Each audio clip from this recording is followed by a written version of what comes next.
My name is Lawrence Rosenberg, and this is the Alpha Human Podcast.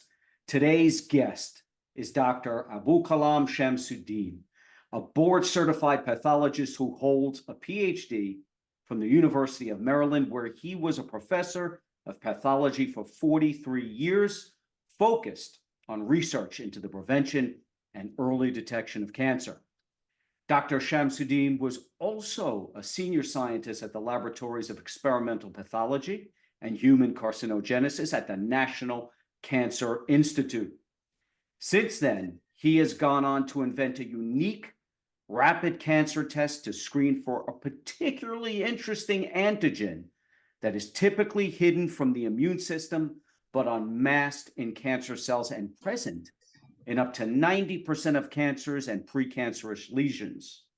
This technology is actually the core of cancer diagnostics company OncoVue's screening technology, where Dr. Shamsuddin is the co-founder and chief scientific officer. Additionally, Dr. Shamsuddin has authored well over 100 scientific papers on cancer prevention and detection, as well as groundbreaking studies on the benefits and efficacy of IP6, an anti-cancer agent whose development and commercialization he pioneered, and the subject of which we will be exploring in depth on today's episode. Dr. Shamsuddin, welcome to the show. It's an honor to have you here with us today. Oh, thank you very much, Lawrence. It is my pleasure to be at your show and share my experience and what I have learned in terms of cancer prevention and cancer detection and IP6 and inositol with your audience. Pleasure is mine. Wonderful, wonderful. Very excited for this discussion because just to set the table and give some context, 7 years and 8 months ago, I was diagnosed with kidney cancer. And they found a very large 14-centimeter tumor on my left kidney. They removed the tumor, they removed the left kidney. The cancer came back a year and a half ago in my liver. And so they took a chunk out of my liver as well. But that's okay. I'm stronger, more resilient, more educated, more enthusiastic than ever. But what also has happened more recently is I started having issues with my liver and my liver function. And what we noticed in running some tests is that my ferritin levels were extremely high. And after more tests, we found that I had an alteration of the HFE gene, which puts me at risk for hemochromatosis, which is, of course, highlighted or characterized by excessive iron storage. And so I started looking for some treatment or something that I could do besides, what I was hearing from the doctors. I started investigating and researching, as I always do, as I've been doing for years, usually researching into cancer, so that I could be stronger and more resilient and more knowledgeable about how to keep myself healthy. But I started diving into the research on iron overload and what it can do to the body and to your cells, and how to get rid of iron, excess iron in the body. And lo and behold, I stumbled upon a compound called IP6, inositol hexaphosphate. And I read a number of studies on this. And then, ironically or not, it turns out that I started finding lots of information on IP6 and cancer and how it's effective in numerous studies with respect to certain cancers. And so as I looked further into this, I noticed that one name kept popping up when it came to the research and the studies on this compound and its effects on cancer and its effects on human health. And it was your name. So I started looking into your background, and I thought I have to get you on the Alpha Human podcast so that we can discuss this. So I just wanted to kind of give you that context as to what it was that inspired me to reach out, and what inspired my interest in this compound, this miracle compound, potentially, inositol hexaphosphate. So anyway, let's, I hope that makes sense.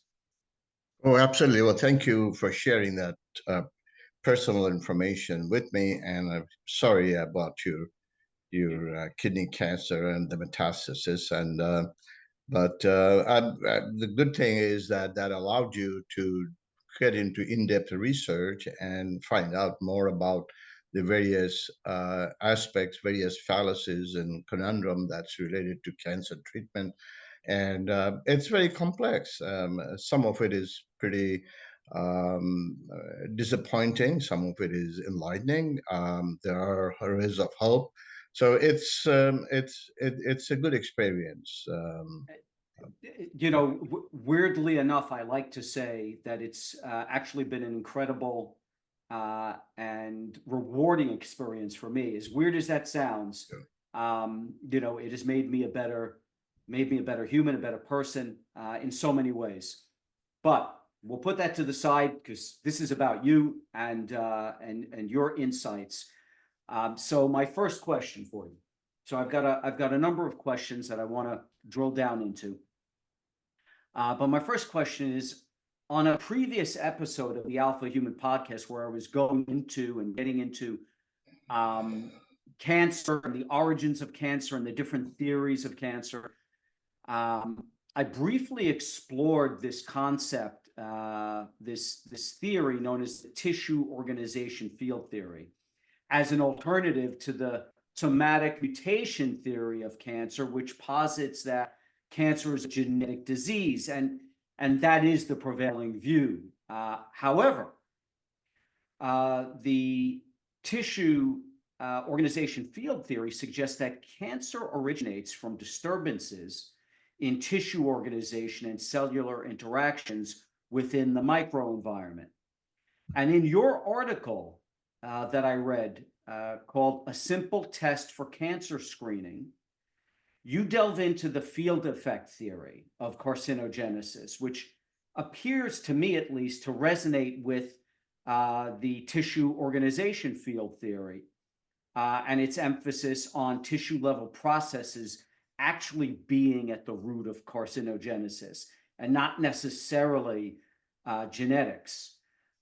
Can you explain the field effect for our audience and how it played a role in your invention of a novel way to screen for cancer at the earliest stages of carcinogenesis?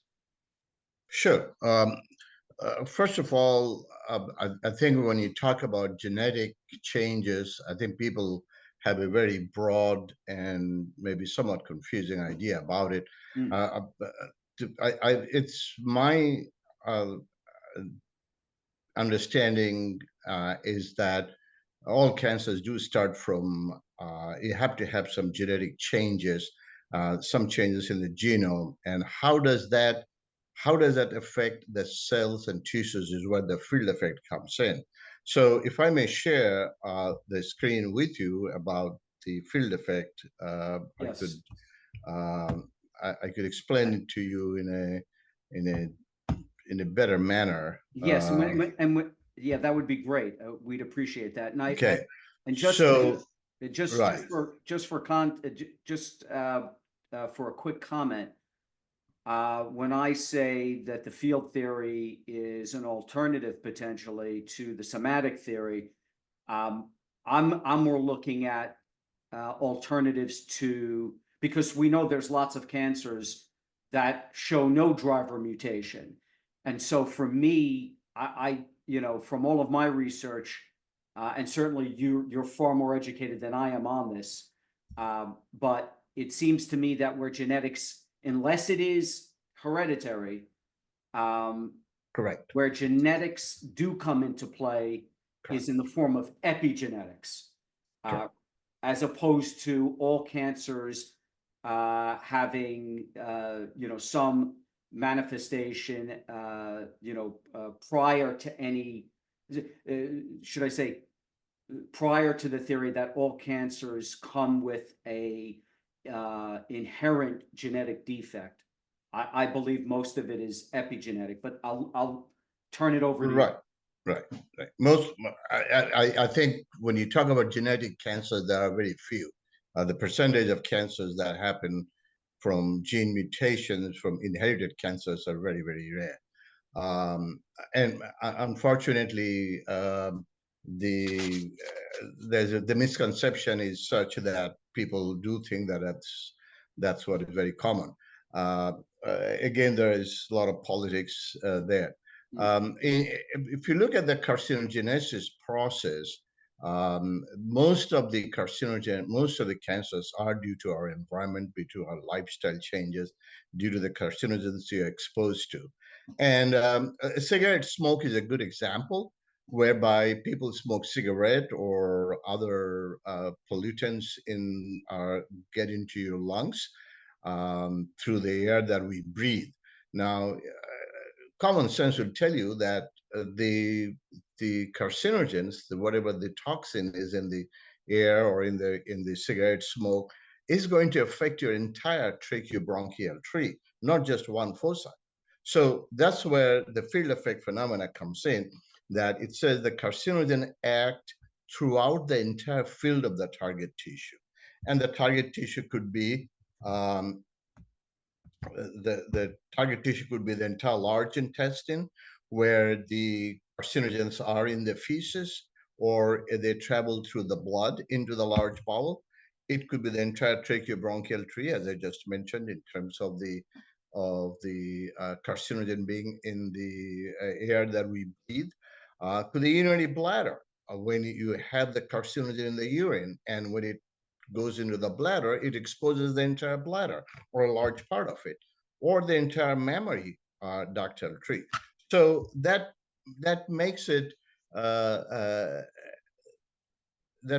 possible, or it causes the changes that you see throughout the entire field in kind of not all of it, but in a sporadic manner in different areas. So this is a large bowel, for example, and this is the terminal portion of the ileum, and you have the right colon, the cecum, the right colon, the transverse colon, the left colon, the sigmoid colon, and the rectum. So to illustrate the point of the field effect, you may have a cancer somewhere, let's say here in the transverse colon, or a polyp here. But why is the cancer or the polyp there? That's because the entire large bowel has been exposed to the carcinogen that is in the feces or in the blood. Now, the carcinogen it's a carcinogenesis is a complex process. You have a DNA repair mechanism. Once the carcinogen acts with the DNA, it causes a carcinogen DNA interaction, and that's something that I studied extensively when I was at the Laboratory of Experimental Pathology and Human Carcinogenesis at the NCI. I worked with the bench-paring DNA adducts. I worked with the aflatoxin DNA adducts. And actually, we have found the adducts, the interaction in smokers and coke oven workers and so on and so forth. But that's another story. The point here is that carcinogen is going to make changes throughout the bowel or throughout the entire target organ. And some of these changes may or may not be visible depending on what test you do. If you use the proper technique, if you look at the proper marker, you may see the changes. For example, here I depicted in kind of a purple magenta color. So the marker that I used here stains or shows the cancer or the polyp as magenta, but there are foci throughout the entire field that also expresses the marker. Okay, now rectum being a convenient sampling site and accessible to let's say the finger during routine digital examination when a patient goes to see the primary care physician, so he or she may take the rectal mucus and sample it. And as a result of the field effect phenomena, because of that, the cancer, no matter where the cancer is, would be detected in the rectal mucus. Well, is there any proof of that? Yes, there is. As a matter of fact, there's one study that was published. There are several studies. I'm taking one study where 65 cancers and polyps from different parts of a large bowel are accurately detected from the rectal mucus sample, irrespective of the location. And this is the actual compilation of those tumors.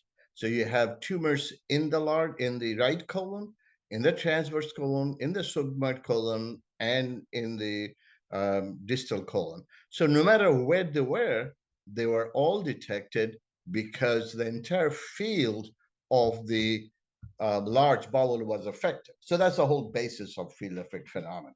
Now we see the same thing in the lung. I mentioned to you there have been studies with this test, which is an OncoVue test that looks for the marker. And the test there have been 3 studies, 2 in Canada, 1 in China, that have detected fairly accurately, as you mentioned, approximately 90% accuracy, cancers of the lung from the coughed up sputum. There's been studies, a couple of pilot studies done at MD Anderson and University of Missouri on breast cancer, again, showing the expression of the marker in the nipple fluid in patients who had the cancer. So it is the whole field of breast, for example, that is affected, and the nipple aspirate, the fluid sample taken from nipple aspirate would express the marker. Okay. That is, that's incredible. And, you know, given the way testing is currently done, and, you know, we could talk about testing, probably do a whole episode on this, you know, on your research into testing and your invention and how it actually detects the cancer, whether it's in the you know the mucus or the sputum for the when you cough up with, you know, if it were lung cancer, or in the intestinal mucus if you were to test from the rectum for colon cancer due to the field effect. What's amazing is how easy it would be to find out if you had cancer should you take this test. Before I move on, is your test at OncoVue, is it available to you know, for anybody to take, or is that, you know, how does that work? We are getting a kit. This is a point of care test. So you could, it takes only about 15 to 20 minutes from the time you collect the sample to the time you get the test results. So we are hoping that when the patient or the individual or healthy individual goes to the doctor's office, gives a sample, by the time they're ready to be checked in, by the time they're ready to be seen by the physician, the results will be there. It's a binary test. A magenta color is positive, no color is negative. And so it's a screening test. It's not a diagnostic test. It'll tell you whether somebody has a cancer or a precancerous change, and then you do the subsequent diagnostic test to confirm it.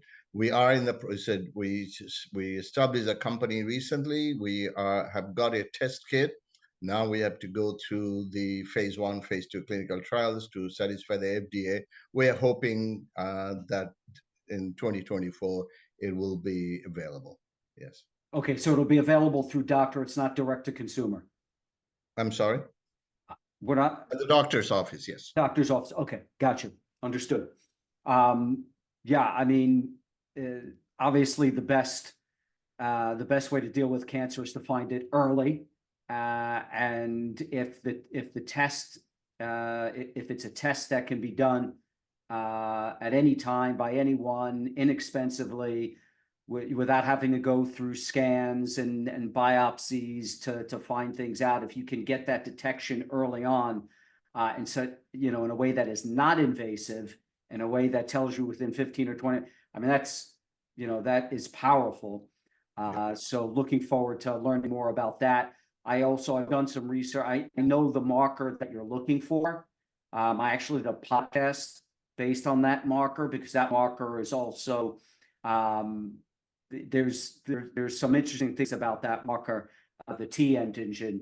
But we could save that for another podcast, because what I want to get into is once someone uses someone goes to the doctor, they're given the test kit from OncoVue, and it turns out, whoa, they find out some unexpected news, that they have cancer, or that they're showing markers for cancer. What do you do then? Right. Right. So I'm very interested in the different strategies one can employ to manage, or to overcome cancer. And I'm very interested in how natural compounds can not only prevent cancer, because that's the optimal. You want to prevent it. You don't ever want to get to the stage where you're dealing with it. But I'm very interested in how natural compounds not only prevent cancer, but deal with it at the precancerous stage, or once cancer develops. And you are renowned for being a pioneer in the investigation of that compound that I mentioned in the introduction, which is IP6, which has shown remarkable results as an anti-cancer nutrient. So this is now where I want to dive deep into inositol hexaphosphate. Firstly, what is inositol, and what is IP6? Well, thank you. That's a very good introduction to the topic. As you said, then once the test is positive, either there is cancer or there is very high risk of cancer. There are precancerous changes. If the cancer is detected, then you take the treatment procedure. But if there is no cancer, it is very likely that the person is at a very high risk of getting a cancer.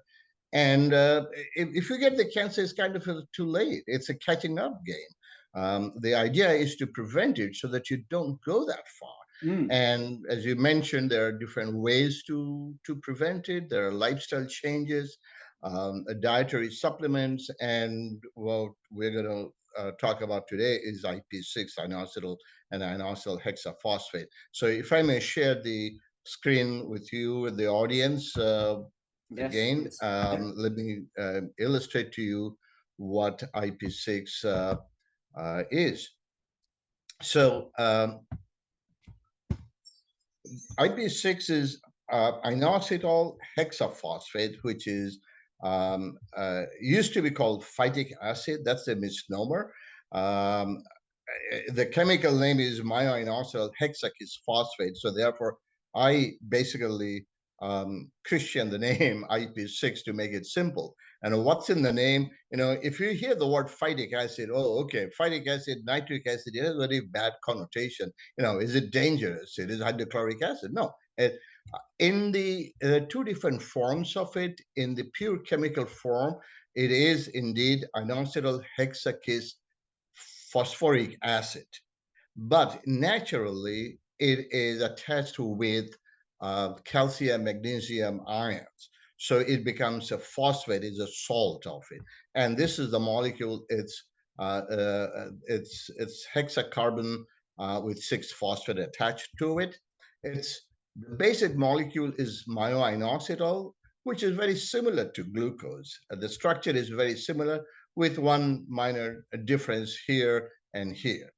And IP6 is the same molecule with 6 phosphate attached to it.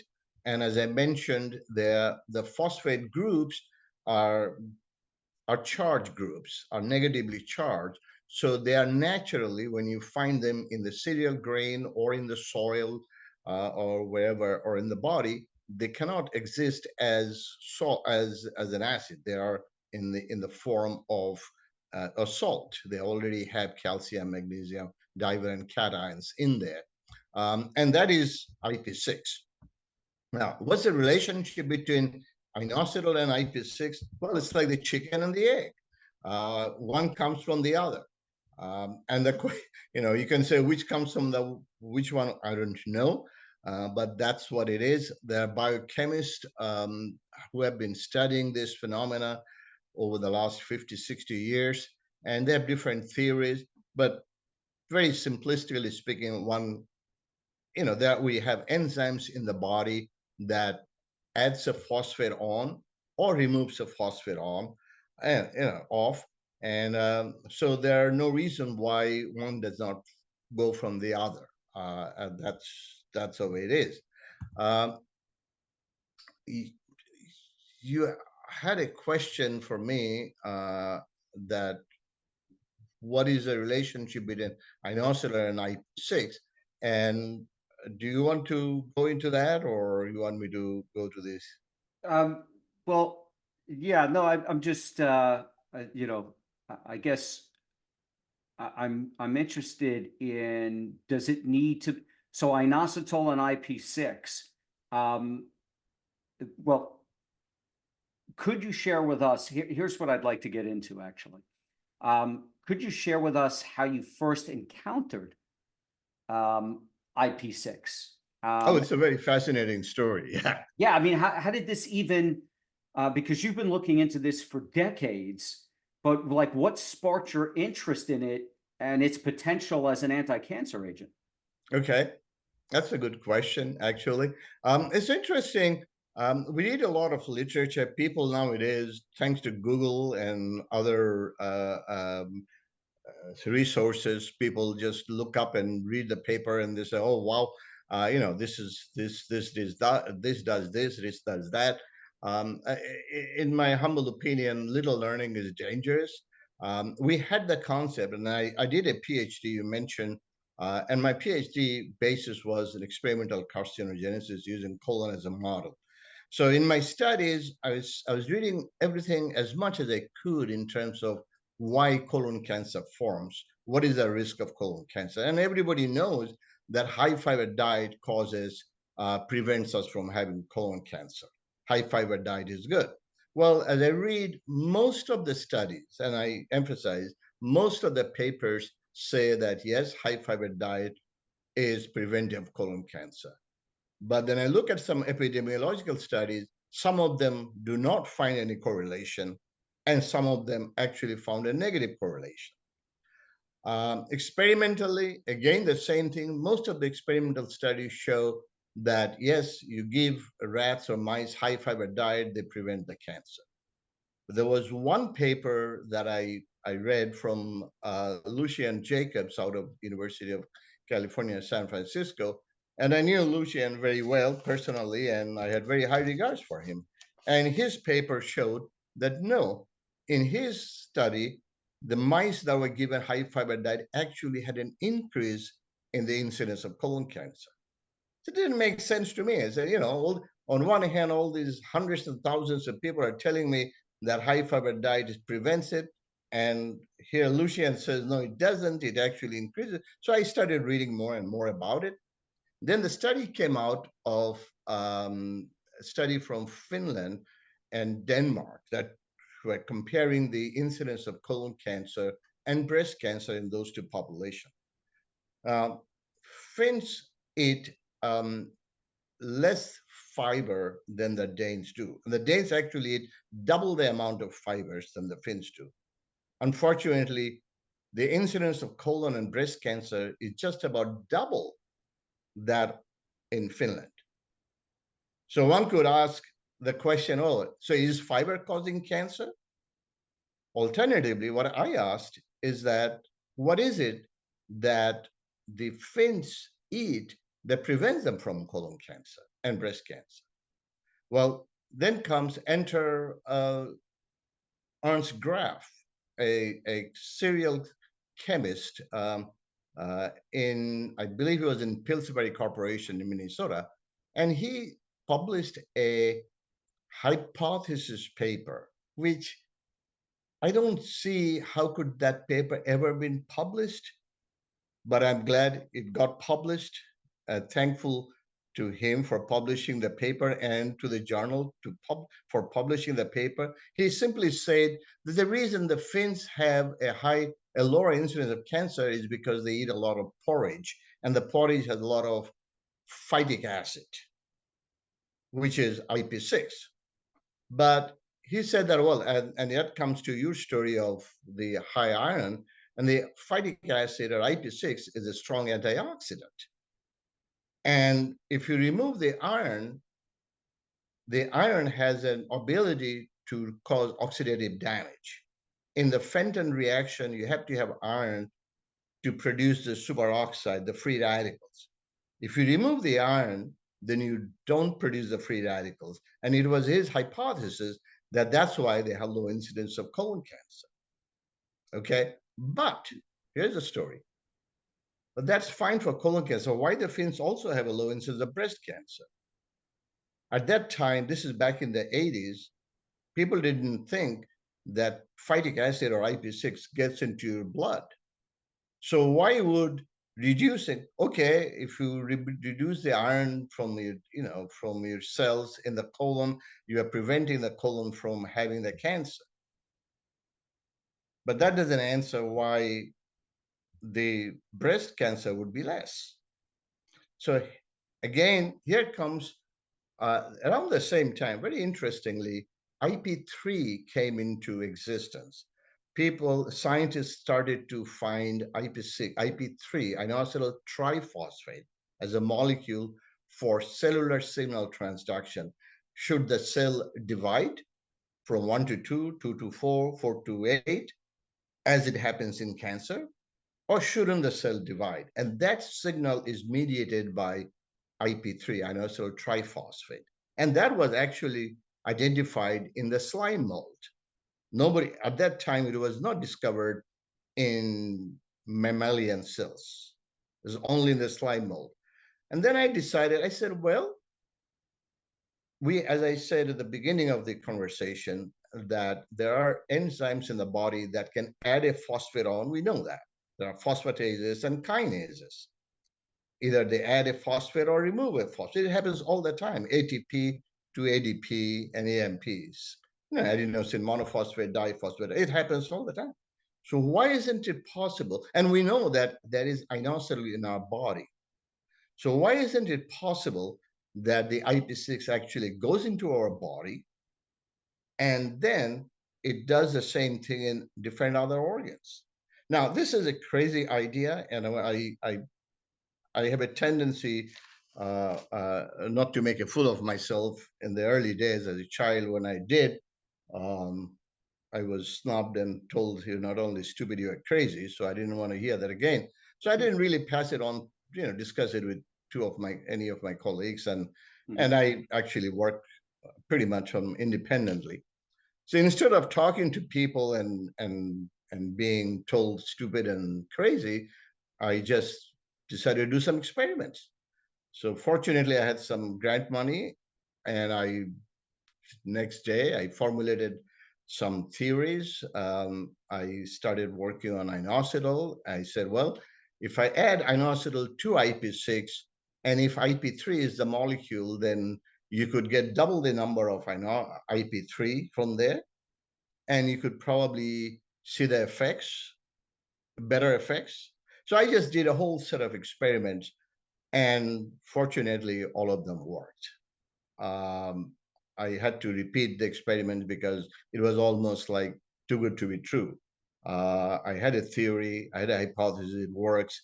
And people, even now, till now, there are a lot of people who think that IP6 does not go into the cells, which is not true. And I had to go through the process of proving again and publishing the papers showing that yes, IP3 does go into the cell, does go into the body. It just get dephosphorylated from IP6 to IP5, 4, 3, 2, 1 inositol, and then in the urine it gets excreted. There have been numerous studies. We've done that, and this IP6 actually goes inside the cancer cells as well. We published paper on that. Yes, we did all of those experiments. So that's the long and short of your question as how I came into IP6. It's a fascinating story.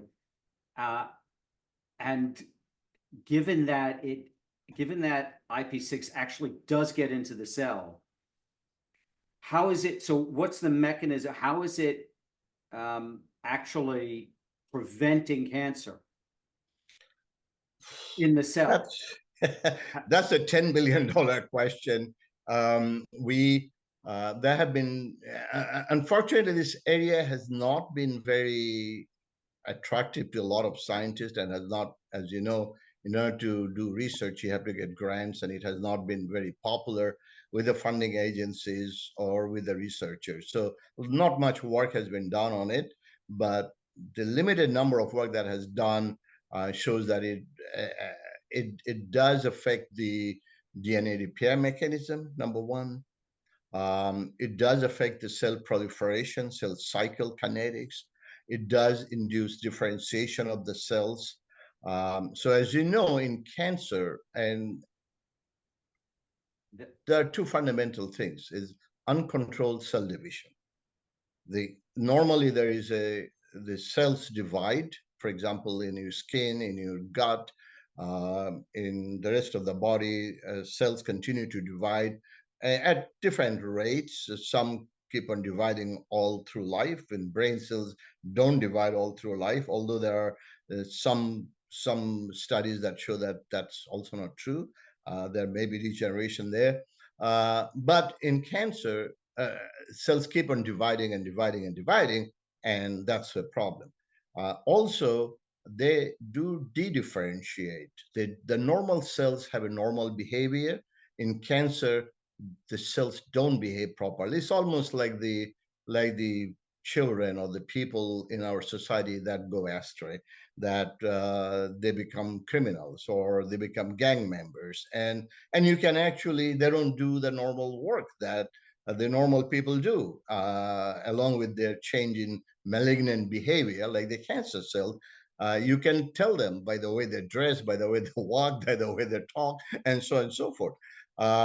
So that's what cancer cells do. And IP6 seems to, uh, the studies that I focused on in not so much of exact biochemical pathways, because I'm not a biochemist, I'm more of a pathologist and cell biologist. So my research has been focused more on the cellular level rather than on the biochemical or genetic level.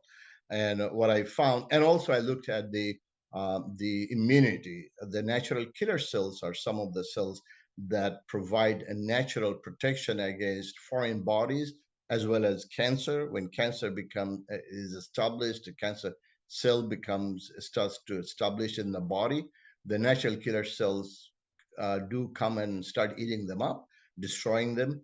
So I started also working on natural killer cell. One of my postdocs, Dr. Abdul, he was interested in natural killer cell, and thanks to him, we embarked on that study, which was later carried on with Dr. Ivana Vucenic, my associate, and we have shown that IP6 does actually boost the natural killer cell activity, and inositol plus IP6 does it even more.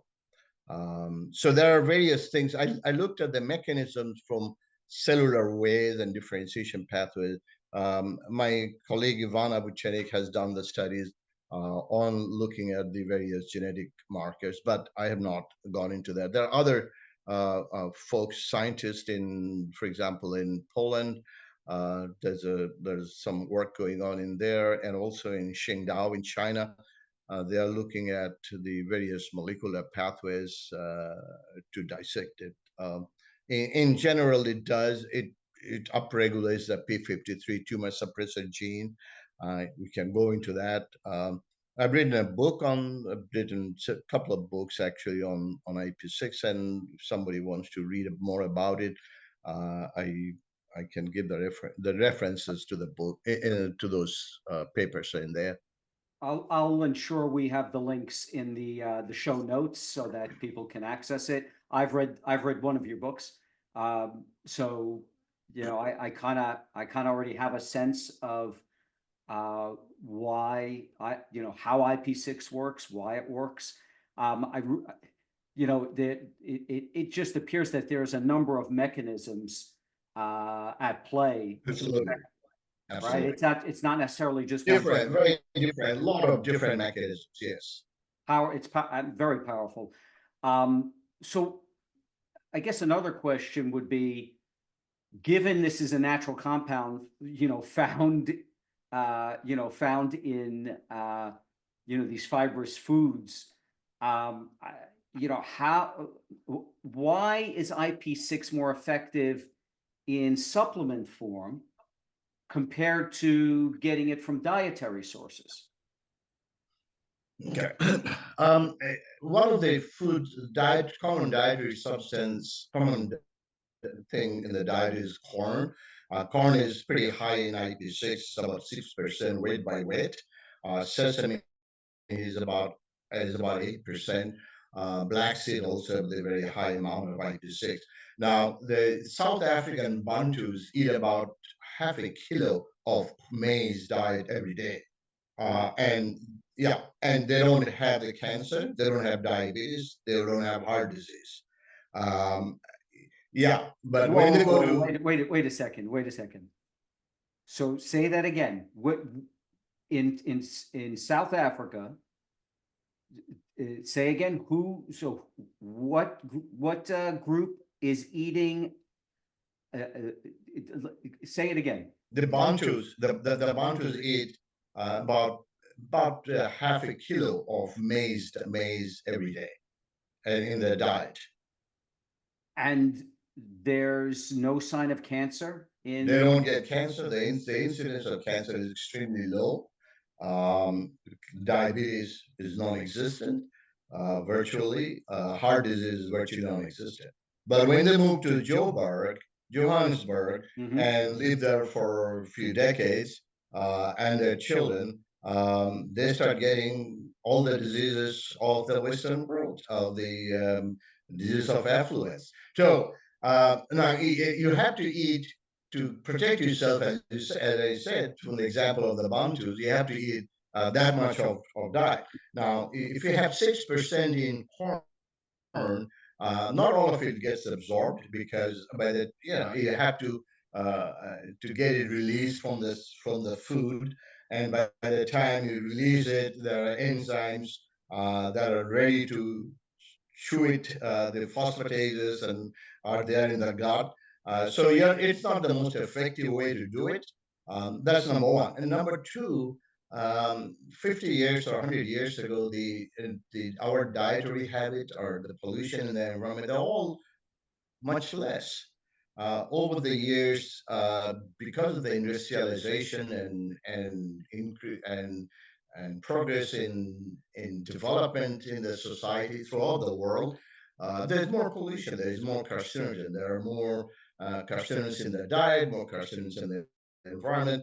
And so the insult is higher, so you need more of protection. I mean, a natural diet is not enough. So either you have the option of eating a large amount of diet, or you take the supplement. Instead of 500 gram, you take 500 milligram, something like that, a thousandfold less.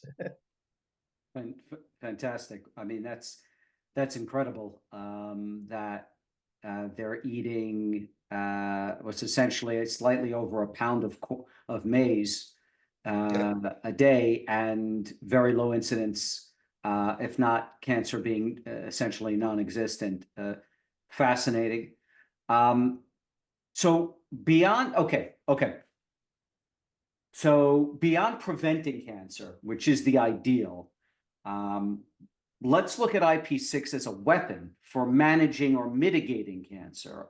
So I understand you demonstrated that not only is supplemental IP6 quickly absorbed in the gastrointestinal tract, but that it's also rapidly taken up by cancerous cells, and that orally administered IP6 can reach target tumor tissues distant from the gastrointestinal tract. Is that the case? Yes, we believe so. So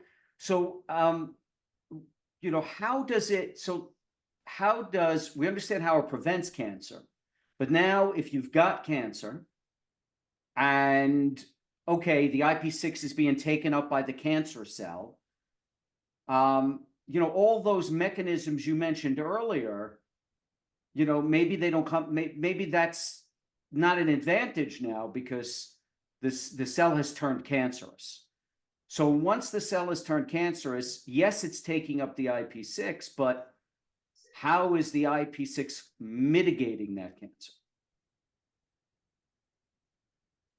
Well, again, it does go inside the cell, and I believe it goes inside the nucleus. Lucian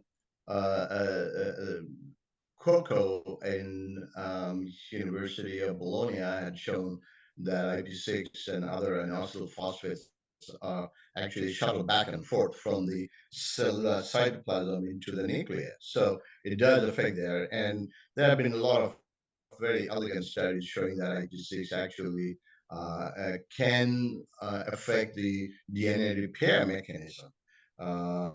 When you have a carcinogen DNA interaction, you have mutation within the DNA. So when a carcinogen acts with the DNA, there is a carcinogen DNA interaction. You have to excise it, you chop it off. There are enzymes within the cell, within the nucleus, that removes the damaged DNA, and IP6 actually does stimulate the DNA repair mechanism. There's an enzyme called KU that it does stimulate to chop off the enzyme and repair the DNA. So that's one mechanism. The other mechanisms, as I mentioned, that it affects the cellular proliferation, cell division. It affects how the cell should divide. It affects it, it regulates those enzymes, those pathways, and stops the cell from dividing, and in an uncontrolled manner, and again causes the cells to differentiate. So if a cell, so I understand differentiation. So are we saying that, because I could understand where a cell that is undergoing stress or damage becomes a candidate for turning into a cancerous cell, and why IP6 can keep that from happening. But we're also saying that, if I've got this right, once it is cancerous, once the cell has turned and is showing the hallmarks of cancer, it's switched from, let's say, oxidative phosphorylation for the production of ATP. Now it's relying on glycolysis, and it's showing those hallmarks. Where are you saying that as the cell starts to invade, starts to divide uncontrollably, are we saying that it causes the cell to act, the cancerous cell to actually act normally? Forget the DNA repair mechanism for a moment.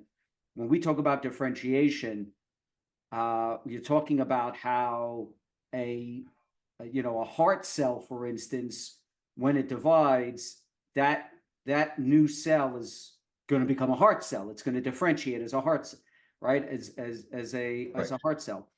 But not a cell that doesn't differentiate will not become a heart cell. It'll just become this this cell that does nothing other than grow and become a burden on the organ. But you're saying that IP6 will cause the cancer cell to differentiate and act like a normal cell. Correct. And I can, if I may, show some slides. Share the screen with you and show this. Yeah. Okay. Let me go on. Let's skip that slide.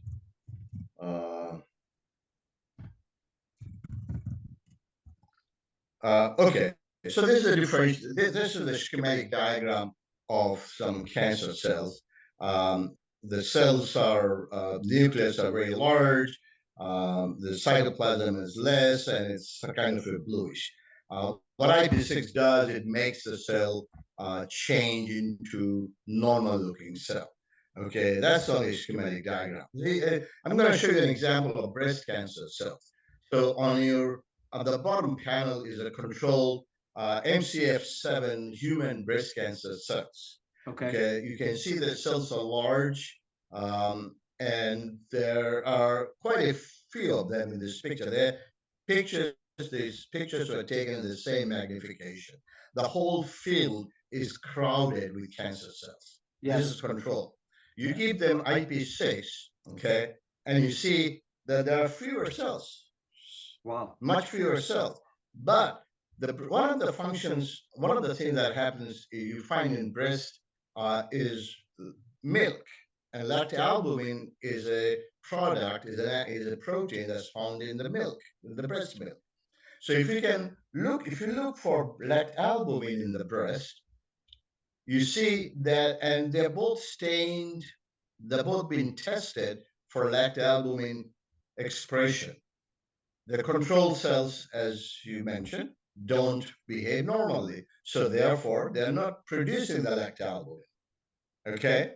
You give them IP6, there are fewer cells, and the brown color is an indication of their expression of lactalbumin. Now these cells are behaving normally to produce lactalbumin. They're actually even smaller, and they're in different sizes and shapes. Okay? Unbelievable. Okay. And one of the fundamental things in biological science and any science is actually dose-response relationship. The effect that you see, is it related to dose?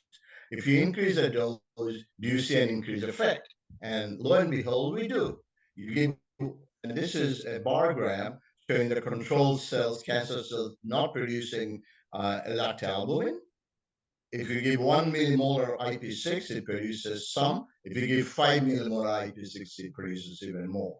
So the IP6 actually increases the expression of lactalbumin in MCF7 in a dose-dependent manner. That's an example of that. And you can see, I mentioned about the cell growth. We can go into that unless, do you want me to go into the cell growth? Yes,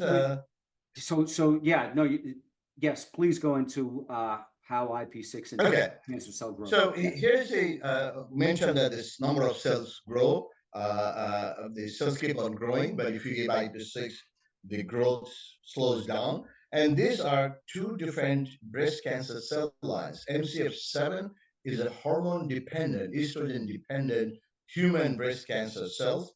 MDMB231 is not dependent on hormonal growth. You give them IP6 again, and these are colonies. So you put them in petri dishes, and the cells, like the humans, we go settle in a different place. We form colonies, we form villages here and there. So these cells, cancer cells, form colonies, like the bacterial colonies, the human colonies. And you give them IP6, the number of colonies goes down with increasing dosage. And these blue dots are individual colonies. Now, and that's irrespective. So that's the beauty, is that it bypasses the hormonal status of the cancer cells. That's incredible. Interestingly, I'm sorry, you wanted to ask something? No, I was just saying that's incredible. Yeah. Interestingly, the National Cancer Institute, as a result of my activism and basically bugging my Senator Paul Sarbanes and Representative Dan Burton from Indiana, they did a study on IP6, and National Cancer Institute has something called a 60-cell assay, where they take 60 different cancer cell types and does a very rapid testing of those cells. I wanted to see if their idea is, can the drug kill the cancer cells? Well, IP6 doesn't really kill the cancer. So as I said, it causes the cells to behave normally, and the cells die normally. But at a very high dose, yeah, it can cause apoptosis, but not to the extent the chemotherapy does. That's the beauty of it. Okay.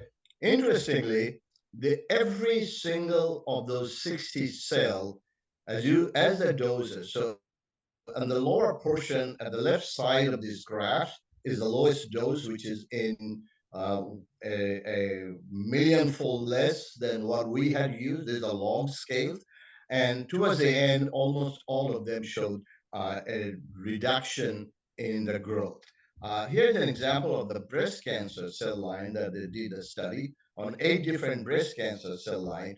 And every single of those more or less showed a difference. The interesting thing is that they tested it at millionfold less than what we had tested. And their idea is, well, it doesn't work at this dosage, so this is no good.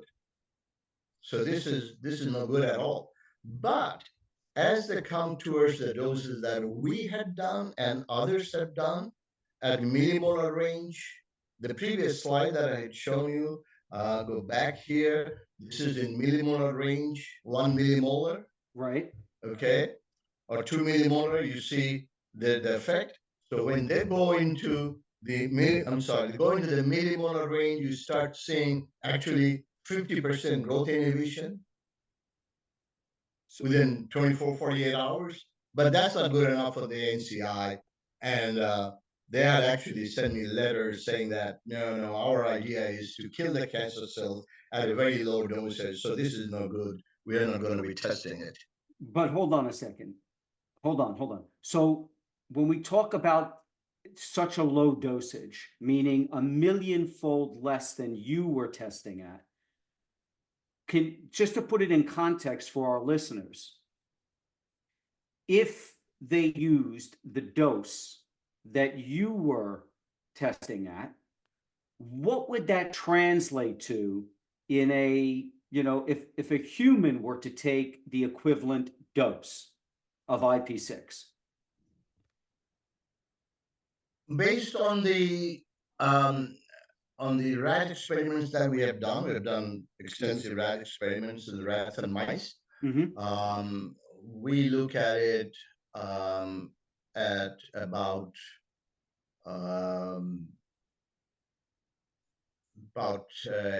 maximum of 8 to 10 gram a day of IP6. Okay, so 8 to 10 grams a day of IP6. And for the treatment. Yeah. For treatment, yeah. Yeah. So for prevention, it's even less. Yeah. So, but let's just say between 8 and 12, just call it 10, right? 10 grams. That's 20 capsules of of IP6, as it's sold today commercially. And in that instance, at that dosage, you're showing that those cancer cells stop growing. Correct. And there are patient data as well. Who cares? So, or they start behaving normally. Who cares if you don't kill the cells? You're not. Then NCI cares because their idea is to kill the cancer cells. I have written letters from the NCI director. Ed Saucerville had letters of those that at a different time. I'd be happy to share with you those letters. That'd be too much for this session today. Right. But yeah, very clearly saying that the NCI's goal is to kill the cancer cell, and IP6 doesn't kill the cancer cells, and that's not their goal. Yeah. Gotcha. And that's the reason they said, okay, we can. It's no good. Okay. All right. Well, sounds good to me. But okay. So here's another question for you. So I want to go back a bit to, you talked about we talk about IP6 being a phytate, and there's a common caution by a growing number of health influencers against consuming nuts and seeds and grains due to their phytate content.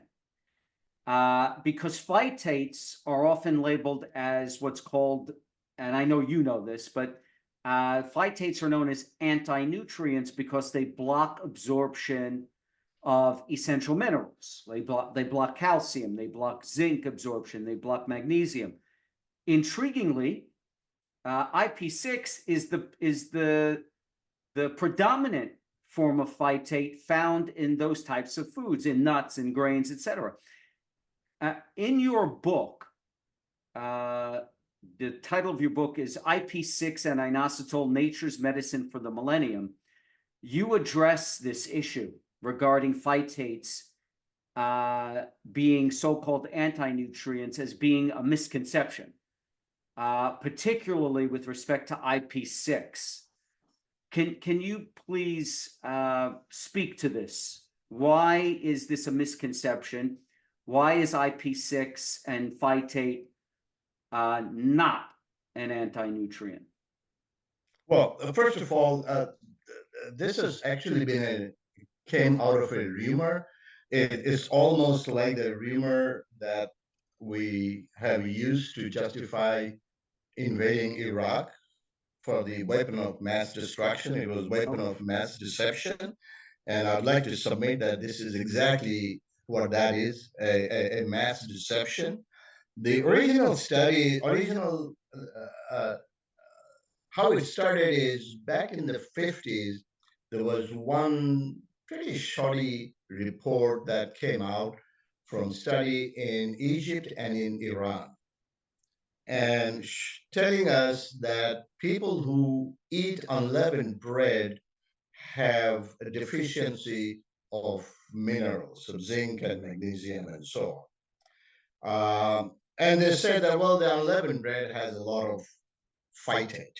The phytate is actually inositol hexaphosphate. It's calcium, magnesium, inositol hexaphosphate is the phytate. So based on that, that's the source of the rumor. And everybody basically jumped on it and saying, okay, phytate is bad, phytate is bad, phytate is bad. Nobody has done, not I would say nobody, very few people, nobody has done the study taking, okay, take some IP6, feed it to the rats, feed it to the mice, or take it yourself. And do you get a deficiency of calcium, magnesium, and zinc, and so on and so forth? And the answer is no. And when the few people who have done it, Professor Felix Gracias in Mallorca in Spain has done some studies using this, and he has shown absolutely no evidence of difference in deficiency in humans. And I have done studies in my lab. As a matter of fact, before I gave IP6 to my rats, I took it myself to make sure that I don't get it. Okay. That I don't die. I'm not dying because I'm taking IP6. Okay. So, and then the experiment that we have done in our rats, we did a lifetime study of and looked at the blood, looked at the iron level, looked at the copper, calcium and magnesium and zinc level, and there was absolutely no difference by giving IP6 when the animals were taking IP6 in their drinking water. Then the reviewers, some people say, well, the blood is not a good thing. You have to look at the bone level because in the long term, you got to see what the level of these minerals in the bone. Well, we did that too. There's absolutely no indication, there's no evidence that in these animals there was any deficiency of the minerals. And I have been taking IP6 very religiously for the last 25 years, actually 25 years, from 1998, about 2 grams a day. And trust me, I have no deficiencies of any of the minerals. And actually, there are published reports as well. I'll share the data with you later on. Yeah. Okay, so clearly you believe in your product, that's for sure. You taking it for 25 years. I certainly wish I learned about it 25 years ago. But another fact, so okay, fine. It's not blocking magnesium, it's not blocking calcium, it's not causing this, but on the other hand, its ability to maybe block or chelate, a certain mineral could be a good thing, right? So another fascinating thing I learned from your book is that IP6 chelates iron, but it does, and the term chelate means, it pulls it out of the body. But IP6 does chelate iron only when there's an excess accumulation of iron, and not under normal conditions. Yeah. Is that the case? Can you explain that? Yeah, it's actually a very fascinating thing. First of all, IP6 is again, it could be inositol hexaphosphoric acid and inositol hexaphosphate. Now, in the natural form that we have, either as a supplement or in the diet that we have, it is already bound to calcium and magnesium. So all the hands are tied. There is calcium and magnesium already in there. So there's no reason to believe that that is going to cause chelation of anything. Okay. Now, in the test tube in the lab, you do get inositol hexaphosphoric acid. Of course, their hands are free. They got 16 binding sites. They're going to be binding to not 16, 12 binding sites. So they're going to be binding to 12 monovalent cations, such as 12 sodium molecules, or 12 potassium, or 6 calcium, or calcium and magnesium, and so on and so forth. Now, the this is a conundrum. I don't know why, and one has to become somewhat philosophical about it. There are things that IP6 does that are actually conflicting. For example, in terms of the neutrophils, in order for the polymorphonuclear cells, the neutrophils, to kill a bacteria, you have to produce free radicals, superoxide formation, okay? Because the actual killing of bacteria is done by superoxide. Right. And when you give IP6 to the neutrophils, you put some neutrophils in a petri dish, and you give sprinkle some IP6, the neutrophils kill the bacteria in a much more efficient way. Yet, IP6 is a very strong antioxidant. Yeah, that's a conundrum. Yeah, it's a conundrum. Same thing with the phytin. Why I have several reports of patients who reported to me and sent them their reports, and I actually posted in the Facebook pages of their charts showing that how their iron level has dramatically gone down by taking IP6 hemochromatosis patients.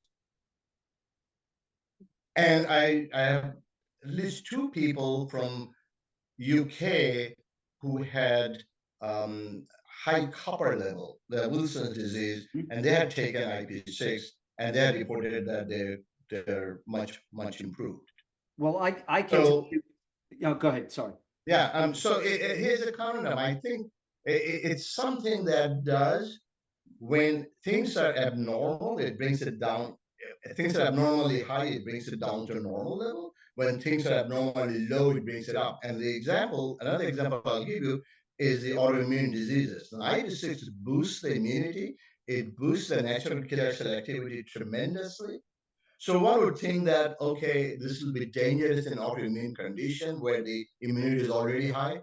Yeah. No, it actually soothes the autoimmune diseases. I had people who had systemic lupus erythematosus and other autoimmune diseases that take an IP6, and some of them are just perfectly healthy.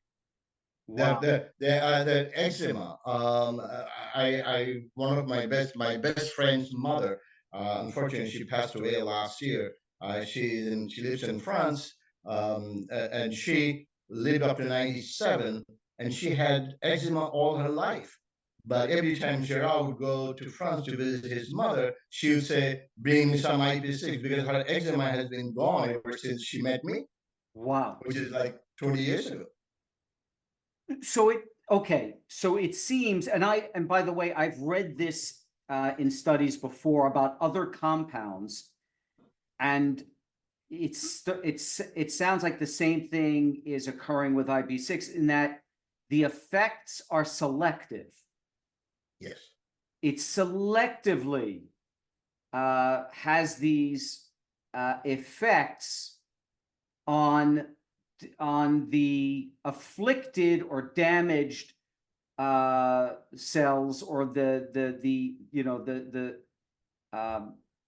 adjuvant, or whatever is inflaming or triggering these cells. It seems to have a selective effect on those cells versus on the healthy cell.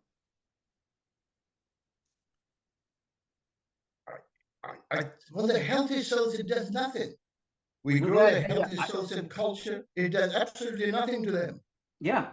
So We have tested that. So again, when something is wrong, it fixes that. That's all it is. And yeah, I think nature has a design, because otherwise it would not be in every single major food chain in this planet.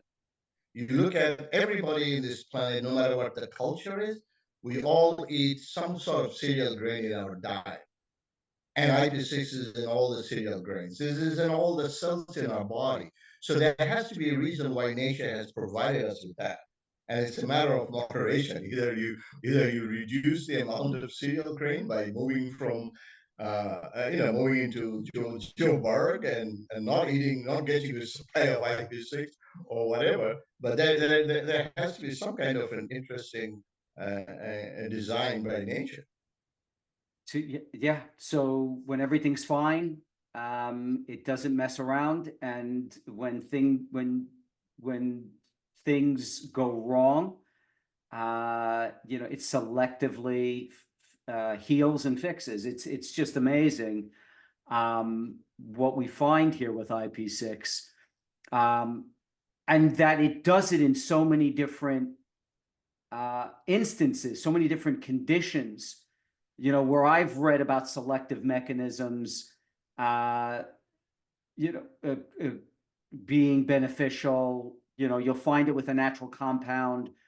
Because you'll find these dichotomies elsewhere in other studies with other compounds, but typically you'll see where a compound just does has a selective mechanism for one, and it solves one issue.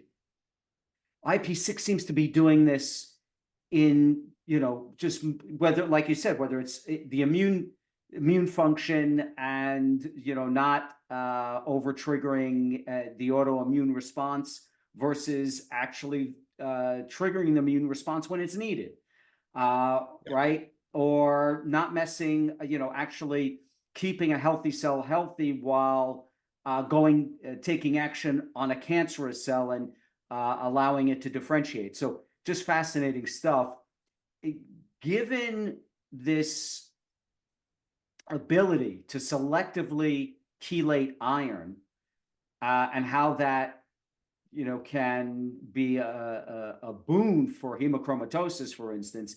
And again, I can attest as well, because my ferritin levels are through the roof, and I've been taking IP6, and already in my blood work, I'm seeing it come down dramatically. So I can attest to the fact that it's working for me. But what I'm curious about is, increased iron accumulation and reduced iron export out of the cell is also known as one of the hallmarks of cancer. In fact, iron overload is associated with malignant transformation, with cancer progression, and metastasis. And I think you mentioned it earlier in a study with a scientist that they were talking about why cancer could be forming in the colon, even though they're eating the fiber. What's happening, and could have to do with the Fenton reaction. And so clearly iron toxicity is implicated in Sure. causing cancer. So what I'm curious about is, is one of the reasons IP6 potentially so effective against cancer? Is it because of its ability to remove iron overload from these tissues? Yes, that is one function. Yes, it's one of the mechanisms. Yes, yes, it's quite possible. As you mentioned early on, that there are numerous different pathways by which it works, and being an antioxidant, being removing the iron is just one of the multiple ways that IP6 really works. So, I, what's amazing that now one of your colleague Vucinic, Professor Vucinic, who I think worked underneath you when you were at the University of Maryland. She wrote a book. She worked with me. She worked with you, right? Yeah. She wrote a book called "Too Good to Be True." Yes. It's about you and about IP6, but I think that's an appropriate title because it just seems like it. But like you said, Mother Nature and there's a reason God created this thing, and it's in all the food chain. It's there for a reason. Maybe this is it. So many of the studies on IP6 have shown great effectiveness in the lab, in vitro with mice, and of course anecdotally as well. My own story included.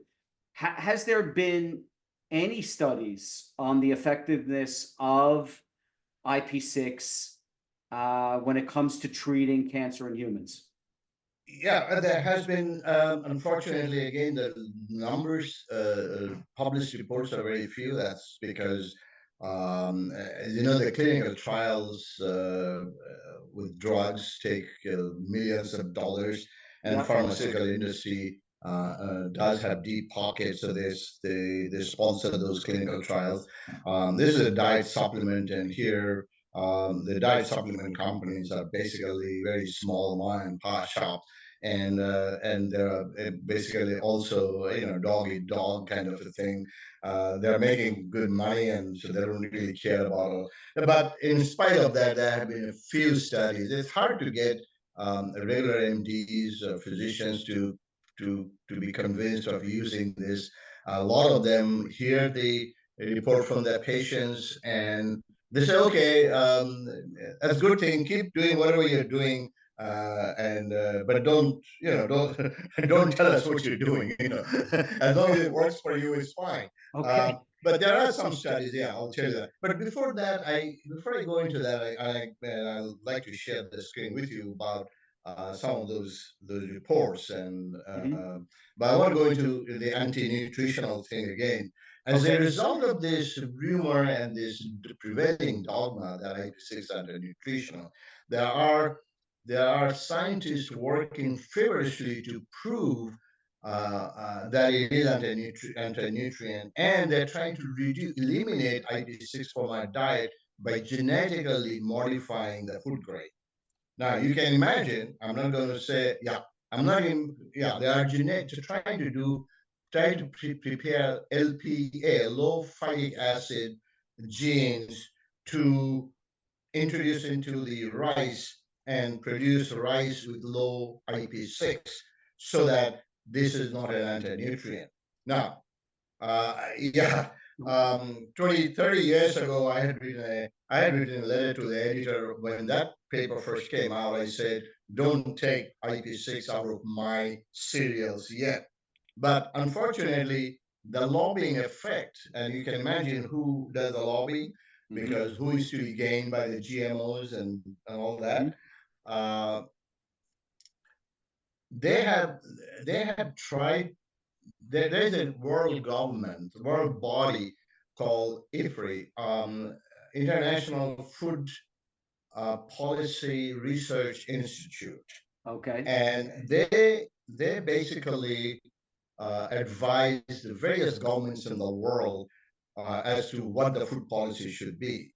So these lobbyists had approached IFRI to recommend the governments to reduce IP6 in their diet. So, like you, the IFRI scientists thought of me, and they called me for me to have a meeting with them, and I presented my data, the papers, and all that. Thank goodness, and I'll say that is my biggest accomplishment in life is that if we had decided not to advise the governments to reduce or eliminate IP6 from the diet. Okay, thank God. So, Thank God, so, yeah. so they're okay. So they're not looking to. They're not going to advise the governments to reduce it, but Okay, the work still goes on. The LPA, the low phytic acid mutant work is still going on, and there are big multinational corporations which are sponsoring them and supporting them, and the scientists are constantly attacking IP6, saying that how bad it is. so this still might happen, but for now, I hope not. I doubt it. okay, all right. Yeah. Wow. And I mean, that's unbelievable. Well, it's So not. back to your. It's believable. It is believable. Obviously, if you, if you're looking at industry and the money behind genetic modification, all you need to do is give them a reason, and they'll look to turn it into they'll look to monetize it. So, but clearly, again, they would have to. I'm assuming they would have to see it in the studies that IP6 does indeed. They would have to, before embarking down that path, they would have to see that IP6 did block the absorption of those key minerals in cells where there is a normal amount of magnesium or calcium. They would have to see that, wouldn't they? Sure. Okay. Well, they're never going to see that. Well, that's okay. Good. So just a couple of more questions before we go. What cancers, because I know we've touched on a few, you've mentioned breast, you've mentioned colon cancers. What cancers have you found IP6 to be effective against? Well, let me put it this way. We haven't found any that it is not effective against. Because of the basic mechanism that every cell, every cancer cell, the fundamental mechanism is uncontrolled cell proliferation. And that's what IP6 does, is normalizes the cell division. So here is there's a one paper that I can share with you that showed the a melanoma. There was a paper that came out showing that complete cure, they say, of melanoma, in a stage 4 melanoma in a person. And for 3 years, the patient was followed up. The patient was taking IP6. He did not want to take anything else, but took IP6 inositol for 3 years. After 3 years, the melanoma never came back. It's so that's a documented case study that's that's a report from Mayo Clinic in one of the Mayo Clinic in Florida, I believe. Wow, that's powerful. I can actually show you, if I may share the screen. I can show you the report of that.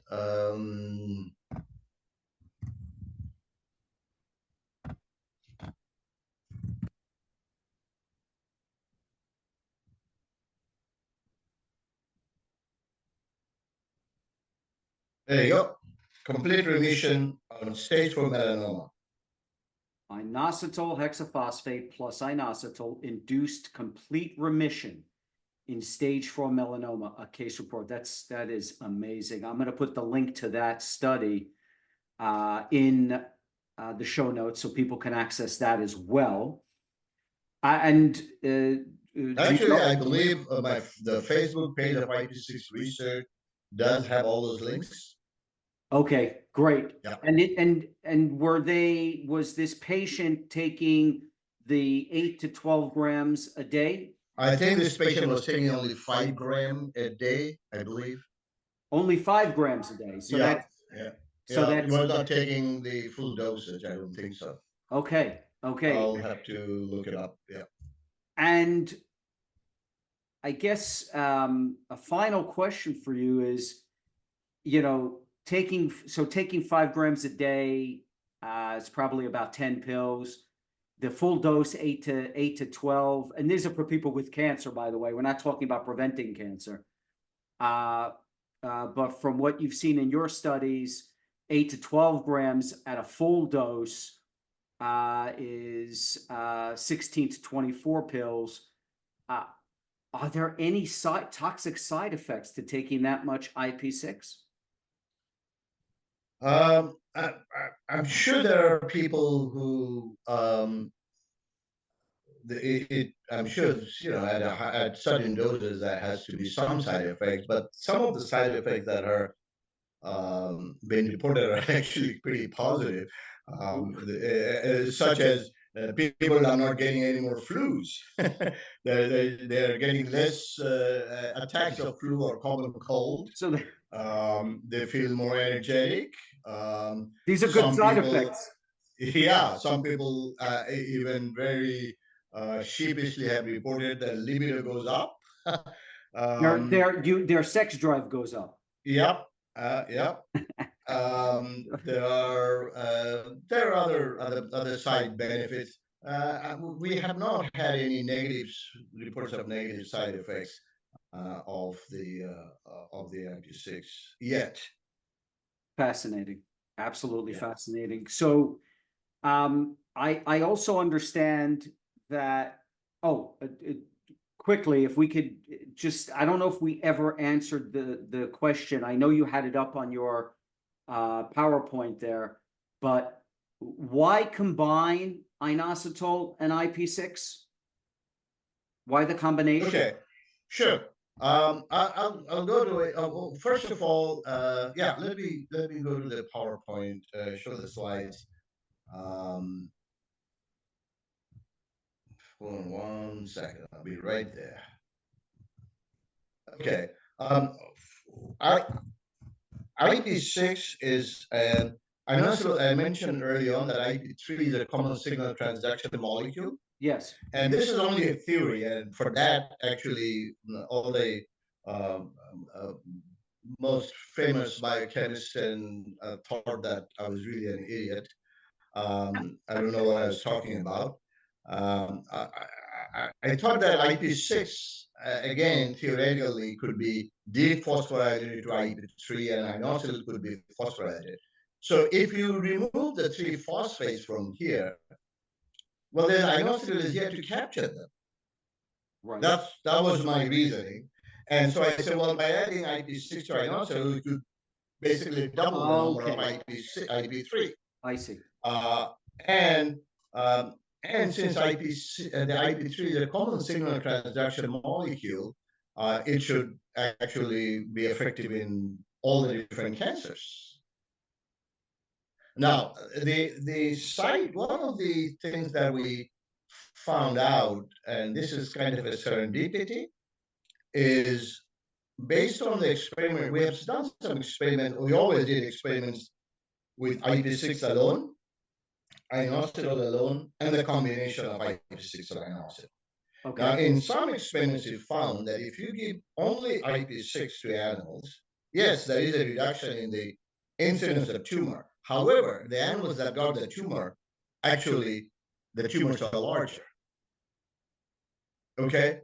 Say that again.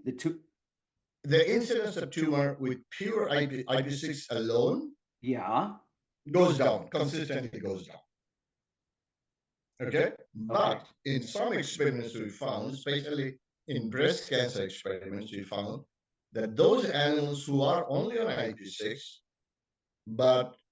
and then had a low incidence of tumor, had some tumors, but those tumors that they had were actually larger than the control. I see. So think of it, cancer actually kills in many different ways. If you have a brain tumor and you take IP6 alone, there's very little space in the brain. Right. And if a tumor is large, for some reason, if tumor becomes large, it's not going to be helpful. So that's a that's a serendipitous discovery telling us that no, one must not take IP6 alone it's not a good thing because it should be ionosided. I don't know why, what the mechanism is, but it is what it is. This is what we observed, and it So, is my job to basically tell the truth as to what I see it. so it has to be combined with inositol. Yeah, yeah. That's the key. Okay. Great. Okay, that answers that.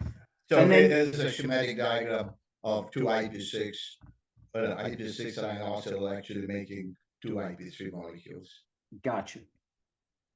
Perfect. So my final question for you then is, um, it seems to be powerful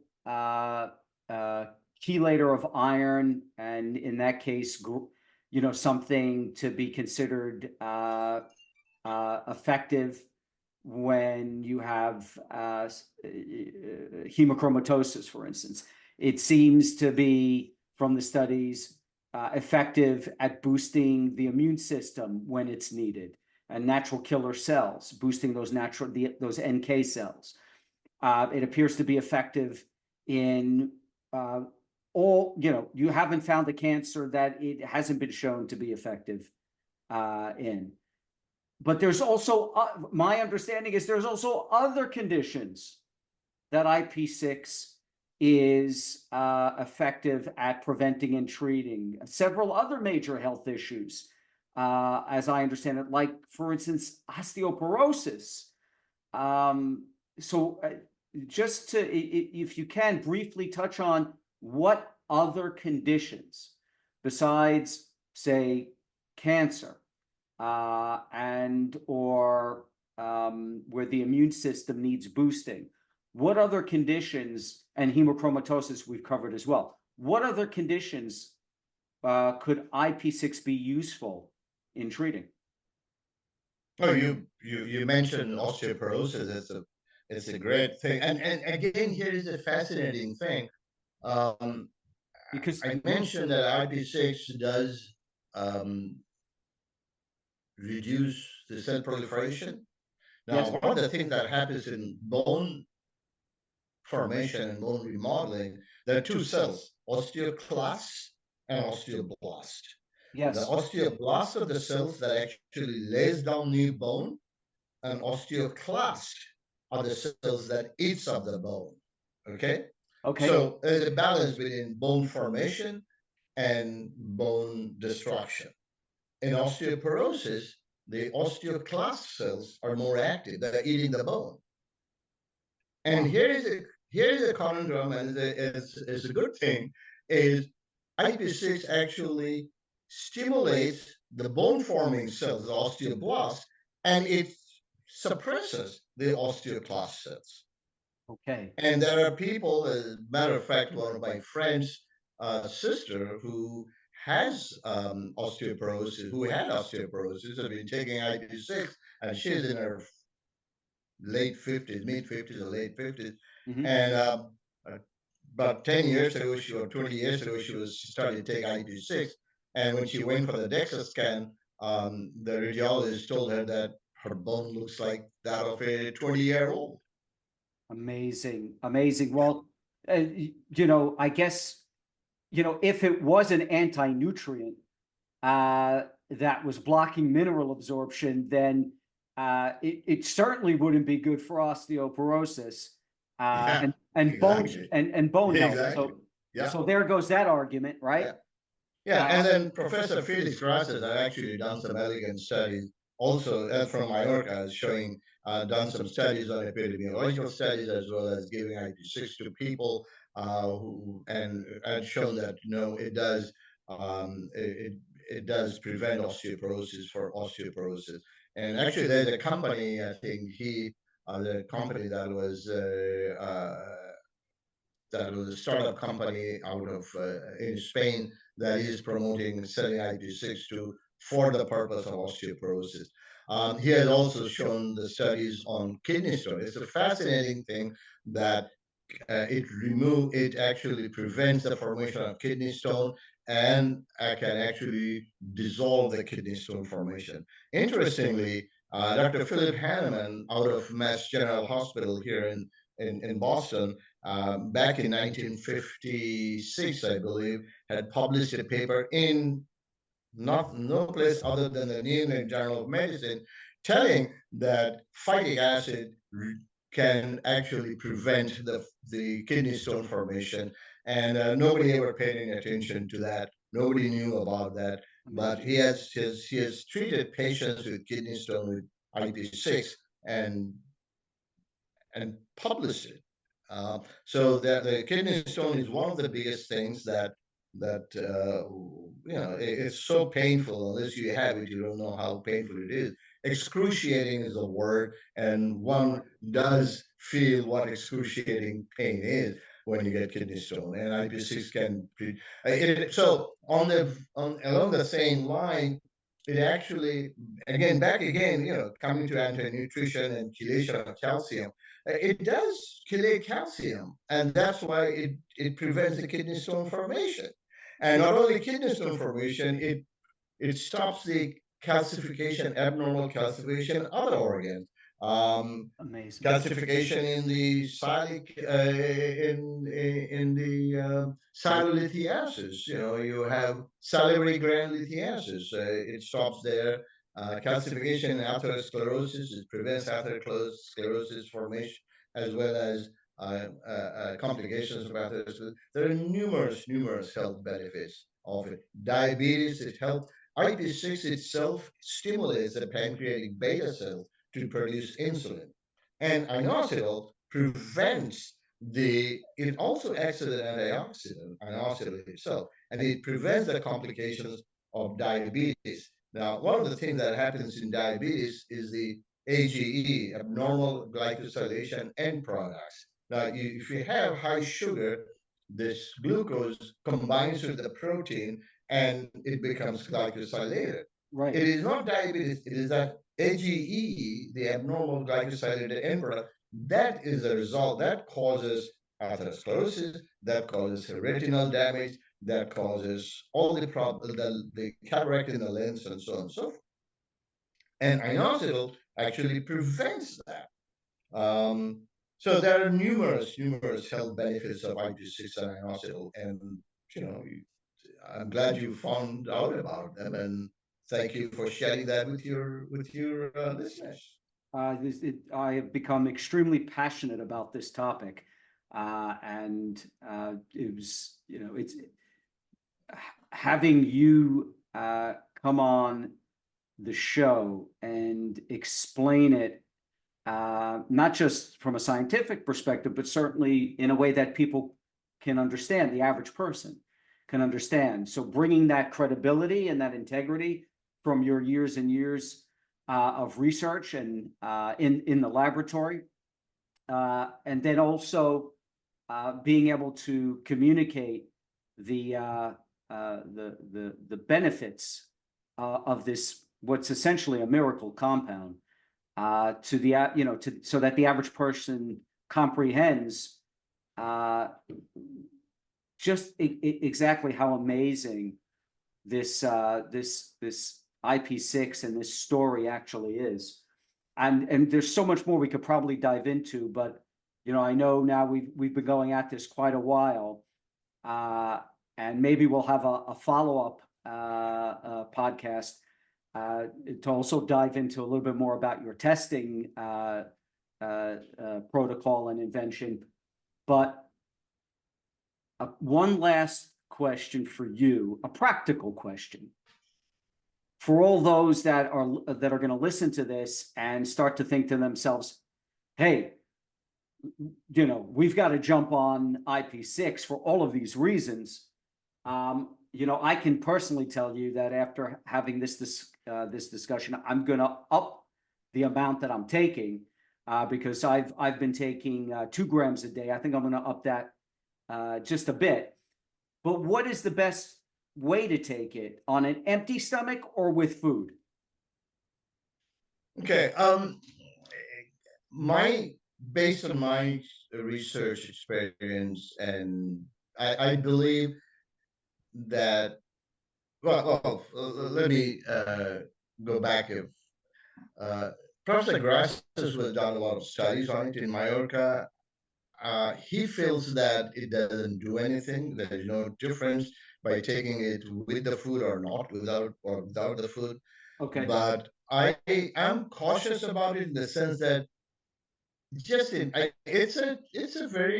kind of a reactive molecule, and it's so I don't want to give it the chance of any possibility of it being binding with the food and lower its absorption.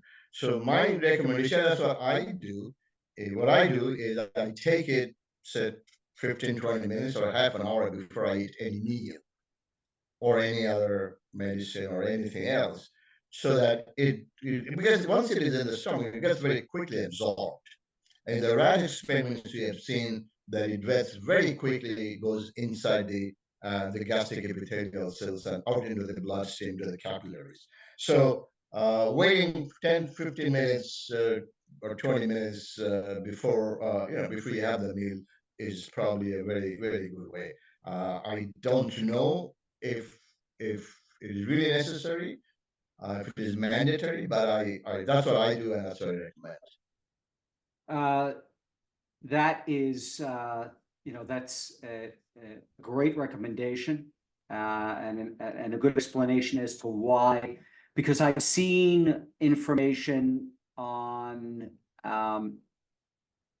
taking it without food. And I think you explain it, really well as to why that's probably the best way forward. So that's the way I've been taking it, on an empty stomach. So, but if you can take it 15 to 20 minutes before a meal, then, it should be no issue. Sure. Okay. Well, that has been an absolutely fascinating and intriguing discussion. Dr. Shamsuddin, I thank you for this knowledge and this information and the work that you're doing, and that you've done by bringing this compound to market, and for raising awareness of it. I think there needs to be a heck of a lot more awareness about IP6 and all of its benefits and its beneficial properties. It's not, for all that it does, and for all the studies that are out there on it. It's almost like the best kept secret in nutrition. So we need to do more to get the word out. So I want to say thank you for being our guest today. I'll look forward to speaking with you again. Before we go, is there anything you want to say? Are there any websites people should visit to learn more about you and the work that you're doing? Are there any links to any social media sites that you want to promote before we part ways? No, the IP-6.net website is actually uh, gives some basic information, but it's easier to have the Facebook page updated. So there is a Facebook page. It's just IP-6 research is Okay. the name of the Facebook page. So let me go on in there. So this is the list of the things that IP6 does. We haven't covered that. Yeah. IP6 the research. Go to the Facebook page, and you can. What I do is we update every time we get new papers. I usually upload it to the Facebook or give links to the Facebook, and that's the only one. I may be contacted um, by going into research at IP-6.net. Um, that's basically it. Well, that's good enough. I've been on your site. And I've been on the, I've checked out the Facebook group, lots of great information, lots of really helpful insights. So I encourage everyone to visit. Yeah, it's easier to actually upload things in the Facebook, just quicker and faster instead of going. Yeah, there's a lot of great information there. I would also recommend your book, and also your colleague's book, Too Good. Yeah. Right, too good. The book, Too Good to Be True. Yep. And your book as well on IP6 really dives into the details and the studies and all of the information that backs up what IP6 has been found to be able to do and achieve. So again, thank you so much. Pleasure. Thank you for coming on the podcast. It's been a great conversation. I can't wait to release it and get this information out there. And let's stay in touch. I'll look forward to having you on again. Well, thank you. Thank you for your public service. Actually, as you said, it's kind of a secret that people don't know about. I wish more people know about it.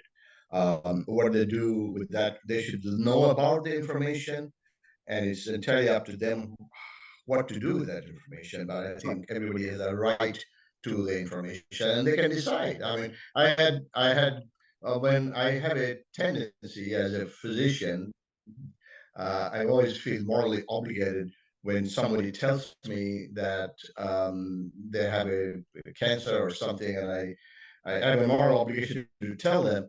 But I have found out a lot of people basically sneer at it. They say, "Oh, what are you talking about?" So I stopped doing that. As a matter of fact, even my wife says, you got to stop telling people about it because they put you down. As a matter of fact, I told this to one of my friends about his kidney stone. He has been suffering from kidney stone, and what his wife did is I did some search, and just like she found out, oh, it's an anti-nutrient. Oh no, we're not going to do this. So but the thing is, I feel morally obligated that to give the information, and what you do with the information it's up to you. It's your choice. Um, and I thank you for bringing the information to the public, to at least a few more people, and let them decide what they want to do. Exactly. Doctor, it's been a pleasure. Look forward to speaking again soon. Pleasure is mine. Thank you. Thank you. Bye-bye.